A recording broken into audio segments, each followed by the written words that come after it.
ओम श्री हनुमते नमः। नमस्कार दोस्तों, आपका हमारे यूट्यूब चैनल धार्मिक कथाएं और कहानियां में स्वागत है। आज मंगलवार के दिन सुनिए हनुमान जी की व्रत कथा। व्यास जी ने कहा, एक बार नैमिषारण्य तीर्थ में 80,000 मुनि एकत्र होकर पुराणों के ज्ञाता श्री सूत जी से पूछने लगे, हे महामुनि, आपने हमें अनेक पुराणों की कथाएं सुनाई हैं।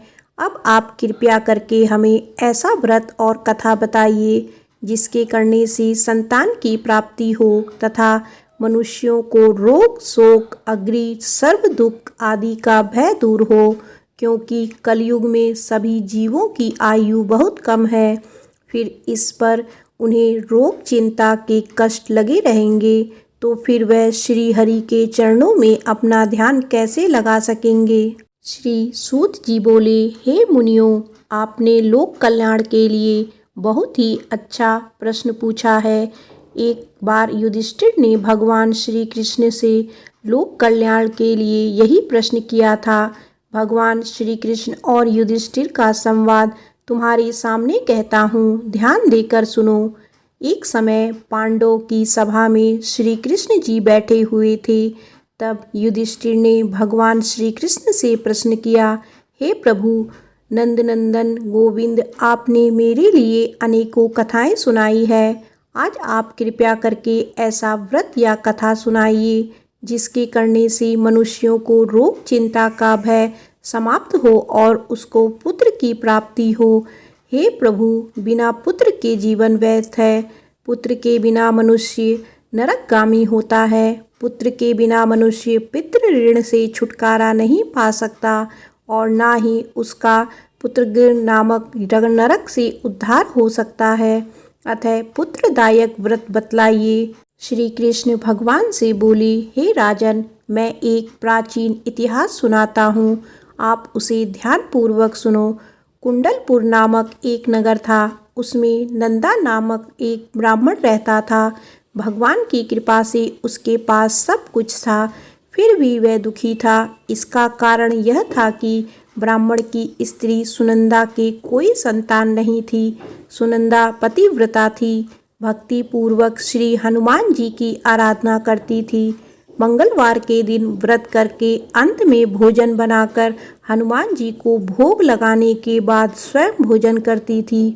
एक बार मंगलवार के दिन ब्राह्मणी गृह कार्य की अधिकता के कारण हनुमान जी को भोग ना लगा सकी, तो इस पर उसे बहुत दुख हुआ। उसने कुछ भी नहीं खाया और अपने मन में प्रण किया कि अब तो अगले मंगलवार को ही हनुमान जी को भोग लगाकर अन्न जल ग्रहण करूंगी।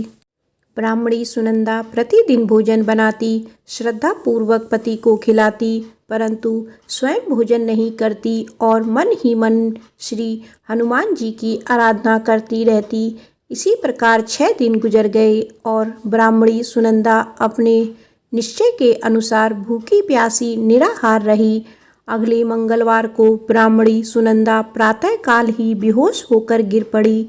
ब्राह्मणी सुनंदा की इस असीम भक्ति के प्रभाव से श्री हनुमान जी बहुत प्रसन्न हुए और प्रकट होकर बोले, सुनंदा, मैं तेरी भक्ति से बहुत प्रसन्न हूँ, तो उठ और वर मांग।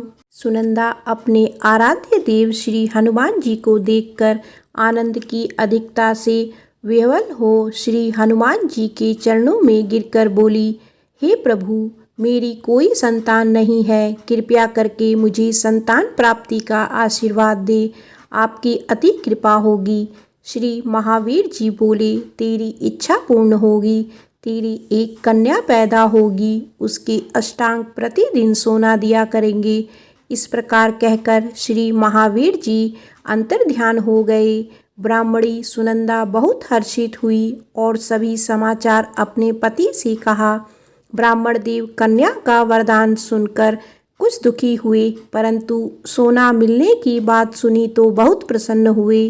विचार किया कि ऐसी कन्या के साथ मेरी निर्धनता भी समाप्त हो जाएगी। श्री हनुमान जी की कृपा से वह ब्राह्मणी गर्भवती हुई और 10वें महीने में उसे बहुत ही सुंदर पुत्री प्राप्त हुई। यह बच्ची अपने पिता के घर में ठीक उसी तरह बढ़ने लगी जिस प्रकार शुक्ल पक्ष का चंद्रमा बढ़ता है। 10वें दिन ब्राह्मण ने उस बालिका का नामकरण संस्कार कराया। उसके कुल पुरोहित ने उस बालिका का नाम रत्नावली रखा, क्योंकि यह कन्या सोना प्रदान किया करती थी। इस कन्या ने पूर्व जन्म में बड़े विधि विधान से मंगल देव का व्रत किया था। रत्नावली का अष्टांग बहुत सा सोना देता था। उस सोने से नंदा ब्राह्मण बहुत ही धनवान हो गया। अब ब्राह्मणी भी बहुत अभिमान करने लगी। समय बीतता रहा। अब रत्नावली 10 वर्ष की हो चुकी थी। एक दिन जब नंदा ब्राह्मण प्रसन्नचित्त था, तब सुनंदा ने अपने पति से कहा, मेरी पुत्री रत्नावली विवाह के योग्य हो गई है, अतः आप कोई सुंदर तथा योग्य वर देखकर इसका विवाह कर दें। यह सुन ब्राह्मण बोला, अभी तो रत्नावली बहुत छोटी है। तब ब्राह्मणी बोली, शास्त्रों की आज्ञा है कि कन्या 8वें वर्ष में गौरी, 9 वर्ष में राहिणी, 10वें वर्ष में कन्या, इसके पश्चात रजस्वला हो जाती है। गौरी के दान से पाताल लोक की प्राप्ति होती है, राहिणी के दान से वैकुंठ लोक की प्राप्ति होती है, कन्या के दान से इंद्र लोक में सुखों की प्राप्ति होती है। अगर हे पतिदेव रजस्वला का दान किया जाता है तो घोर नरक की प्राप्ति होती है। इस पर ब्राह्मण बोला, अभी तो रत्नावली मात्र 10 ही वर्ष की है और मैंने तो 16-16 साल की कन्याओं के विवाह कराए हैं, अभी जल्दी क्या है। तब ब्राह्मणी सुनंदा बोली, आपको तो लोभ अधिक हो गया है लगता है। शास्त्रों में कहा गया है कि माता पिता और बड़ा भाई रजस्वला कन्या को देखते हैं तो वो अवश्य ही नरकगामी होते हैं। तब ब्राह्मण बोला, अच्छी बात है, कल मैं स्वयं ही योग्य वर की तलाश में अपना दूत भेजूंगा। दूसरे दिन ब्राह्मण ने अपने दूत को बुलाया और आज्ञा दी कि जैसी सुंदर मेरी कन्या है वैसा ही सुंदर वर उसके लिए तलाश करो। दूत अपने स्वामी की आज्ञा पाकर निकल पड़ा।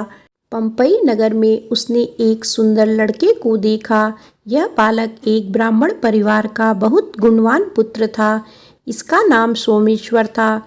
दूत ने इस सुंदर व गुणवान ब्राह्मण पुत्र के बारे में अपने स्वामी को पूर्ण विवरण दिया। ब्राह्मण नंदा को भी सोमेश्वर अच्छा लगा और फिर शुभ मुहूर्त में विधि पूर्वक कन्यादान करके ब्राह्मण ब्राह्मणी संतुष्ट हुए। परंतु ब्राह्मण के मन में तो लोभ समाया हुआ था। उसने कन्यादान तो कर दिया था, पर वह बहुत खिन्न भी था। उसने विचार किया कि रत्नावली तो अब चली जाएगी और मुझे इससे जो सोना मिलता था वह अब नहीं मिलेगा। मेरे पास जो धन था कुछ तो इसके विवाह में खर्च हो गया और शेष बच गया है, वह भी कुछ दिनों पश्चात समाप्त हो जाएगा। मैंने तो इसका विवाह करके बहुत बड़ी भूल कर दी है। अब कोई ऐसा उपाय हो कि रत्नावली मेरे घर में ही बनी रहे, अपने ससुराल ना जाए। लोभ रूपी राक्षस ब्राह्मण के मस्तिष्क पर छाया जा रहा था। रात भर अपनी शैया पर बेचैनी से करवटें बदलते बदलते उसने एक बहुत ही क्रूर निर्णय लिया। उसने विचार किया कि जब रत्नावली को लेकर उसका पति सोमेश्वर अपने घर के लिए जाएगा तो वह मार्ग में छिपकर सोमेश्वर का वध कर देगा और अपनी लड़की को अपने घर ले आएगा, जिससे नियमित रूप से उसे सोना भी मिलता रहेगा और समाज का कोई मनुष्य उसे दोष भी नहीं देगा। प्रातः काल हुआ तो नंदा और सुनंदा ने अपनी जमाई तथा लड़की को बहुत सा धन देकर विदा किया। सोमेश्वर अपनी पत्नी रत्नावली को लेकर ससुराल से अपने घर की तरफ चल दिया। ब्राह्मण नंदा महालोभ के वशीभूत हो अपनी मति खो चुका था। पाप पुण्य को उसे विचार ना रहा था। अपने भयानक व क्रूर निर्णय को कार्य रूप देने के लिए उसने अपने दूत को मार्ग में अपनी जमाई का वध करने के लिए भेज दिया था, ताकि रत्नावली से प्राप्त होने वाला सोना उसे हमेशा मिलता रहे। और वो कभी निर्धन ना हो। ब्राह्मण के दूत ने अपने स्वामी की आज्ञा का पालन करते हुए उसके जमाई सोमेश्वर का मार्ग में ही वध कर दिया। समाचार प्राप्त कर ब्राह्मण नंदा मार्ग में पहुंचा और रुदन करती अपनी पुत्री रत्नावली से बोला, हे पुत्री, मार्ग में लुटेरों ने तेरे पति का वध कर दिया है। भगवान की इच्छा के आगे किसी का कोई वश नहीं चलता।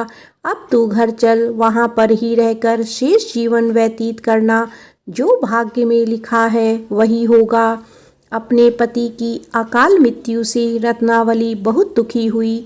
करुणा क्रंदन व रुदन करते हुए अपने पिता से बोली, हे पिताजी, इस संसार में जिस स्त्री का पति नहीं है उसका जीना व्यर्थ है। मैं अपने पति के साथ ही अपने शरीर को जला दूंगी और सती होकर अपने इस जन्म को, माता पिता के नाम को तथा सास ससुर के यश को सार्थक करूंगी। ब्राह्मण नंदा अपनी पुत्री रत्नावली के वचनों को सुनकर बहुत दुखी हुआ। विचार करने लगा, मैंने व्यर्थ ही जमाई वध का पाप अपने सिर ले लिया। रत्नावली तो उसके पीछे अपने प्राण तक देने को तैयार है। मेरा तो दोनों तरफ से मरण हो गया। धन तो अब नहीं मिलेगा। जमाई वध के पाप के फलस्वरूप यम यातना भी भुगतनी पड़ेगी। यह सोचकर वह बहुत दुखी हुआ। सोमेश्वर की चिता बनाई गई। रत्नावली सती होने की इच्छा से अपने पति का सिर अपनी गोदी में रखकर चिता में बैठ गई। जैसे ही सोमेश्वर की चिता को अग्नि जलाई गई, वैसे ही प्रसन्न हो मंगलदेव वहां प्रकट हुए और बोले, हे रत्नावली, मैं तेरे पति भक्ति से बहुत प्रसन्न हूँ, तू वर मांग। रत्नावली ने अपने पति का जीवन दान मांगा। तब मंगलदेव बोले, रत्नावली, तेरा पति अजर अमर है, यह महान विद्वान भी होगा और इसके अतिरिक्त तेरी जो इच्छा हो वर मांग। तब रत्नावली बोली, हे ग्रहों के स्वामी, यदि आप मुझ पर प्रसन्न हैं तो मुझे वरदान दीजिए कि जो मनुष्य मंगलवार के दिन प्रातःकाल लाल पुष्प लाल चंदन से पूजा करके आपका स्मरण करे, उसको रोग व्याधि ना हो, स्वजनों का कभी वियोग ना हो, सर्प अग्नि तथा शत्रुओं का भय ना हो। जो स्त्री मंगलवार का व्रत करे वह कभी विधवा ना हो।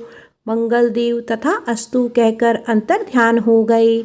सोमेश्वर मंगलदेव की कृपा से जीवित हो उठा। रत्नावली अपने पति को पुनः प्राप्त कर बहुत प्रसन्न हुई और मंगलदेव का व्रत प्रत्येक मंगलवार को करके व्रतराज और मंगलदेव की कृपा से इस लोक में सुख ऐश्वर्य को भोगते हुए अंत में अपने पति के साथ स्वर्ग लोक को गई। प्रेम से बोलो पवन पुत्र हनुमान की जय। आइए सुनते हैं मंगलवार व्रत की दूसरी कथा। केशव दत्त नाम का एक ब्राह्मण था जो अपनी पत्नी अंजनी के साथ ऋषिनगर गांव में खुशी से रहता था। गांव के सभी लोग ब्राह्मण परिवार का बहुत सम्मान करते थे। उसके पास खूब धन संपत्ति थी, लेकिन उसकी कोई संतान नहीं थी। इस कारण दोनों पति पत्नी दुखी थे। पुत्र प्राप्ति के लिए दोनों हनुमान जी की पूजा करने लगे। ब्राह्मण हर मंगलवार जंगल में हनुमान जी की पूजा करने के लिए जाता। पत्नी घर में ही महावीर का व्रत रखा करती थी। दोनों शाम को बजरंगबली को भोग लगाकर व्रत खोलते थे। ब्राह्मण और उसकी पत्नी को हनुमान जी की पूजा करते करते कई साल बीत गए, लेकिन उन्हें संतान नहीं हुई। एक समय आया जब ब्राह्मण निराश हो गया, परंतु उसने बजरंगबली पर विश्वास नहीं छोड़ा। दोनों पति पत्नी विधिवत व्रत रखते रहे। एक मंगलवार अंजलि हनुमान जी को भोग लगाना भूल गई और दिन ढलने के बाद खुद भी बिना भोजन किए सो गई। उस दिन ब्राह्मण की पत्नी ने प्रण लिया कि वो अब अगले मंगलवार को भोग लगाने के बाद ही अन्न का दाना खाएगी। बिना कुछ खाए पिए किसी तरह से 6 दिन निकल गए। मंगलवार का दिन आया और कमजोरी के चलते वे बेहोश हो गई। हनुमान जी अंजलि की निष्ठा देखकर प्रसन्न हो गए। बेहोशी में ही ब्राह्मणी को हनुमान जी ने दर्शन दिए और कहा, पुत्री उठो, तुम हर मंगलवार पूरी निष्ठा के साथ मेरा व्रत करती हो। मैं तुम्हारी भक्ति से बहुत प्रसन्न हूँ। इस बात से खुश होकर मैं तुम्हारी मनोकामना पूरी करने का वरदान देता हूँ। तुम्हें पुत्र की प्राप्ति होगी जो तुम्हारा खूब ध्यान रखेगा।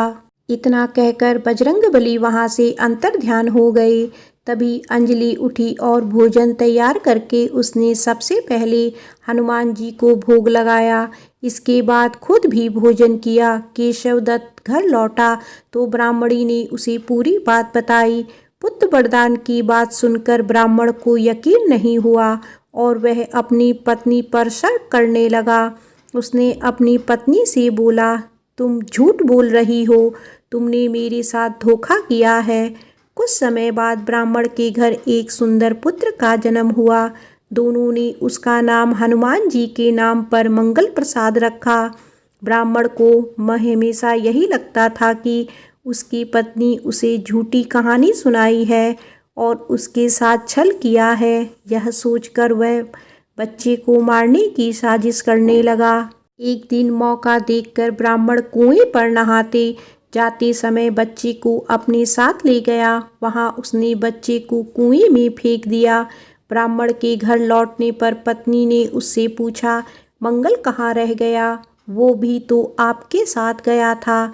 पत्नी के सवाल सुनकर ब्राह्मण पहले थोड़ा घबराया और फिर बोला कि मंगल उसके साथ नहीं था। तभी पीछे से मंगल मुस्कुराते हुए सामने आया। यह देखकर ब्राह्मण दंग रह गया। केशव दत्त को रात को यह सोचकर नींद नहीं आई कि मंगलदास कैसे घर वापस आया। उसी रात बजरंगबली ने ब्राह्मण को सपने में दर्शन दिए। हनुमान जी ने कहा, मेरा प्रिय पुत्र, यह तुम दोनों का ही बेटा है। मैंने तुम्हारी और तुम्हारी पत्नी की भक्ति से खुश होकर तुम्हारी मनोकामना को पूरा किया था। अपने पुत्र मंगलदास को अपना लो और अपनी पवित्र स्त्री पर शक करना छोड़ दो। सुबह उठकर ब्राह्मण ने सबसे पहले अपने बेटे को गले लगाया, फिर अपनी पत्नी से माफ़ी मांगी। उसके बाद ब्राह्मण ने अपनी पत्नी को बताया कि वह किस तरह उस पर शक किया करता था और मंगलदास को अपना पुत्र नहीं मानता था। ब्राह्मण की पत्नी ने उसे माफ़ कर दिया और तीनों खुशी खुशी एक साथ रहने लगे। प्रेम से बोलो बजरंगबली की जय।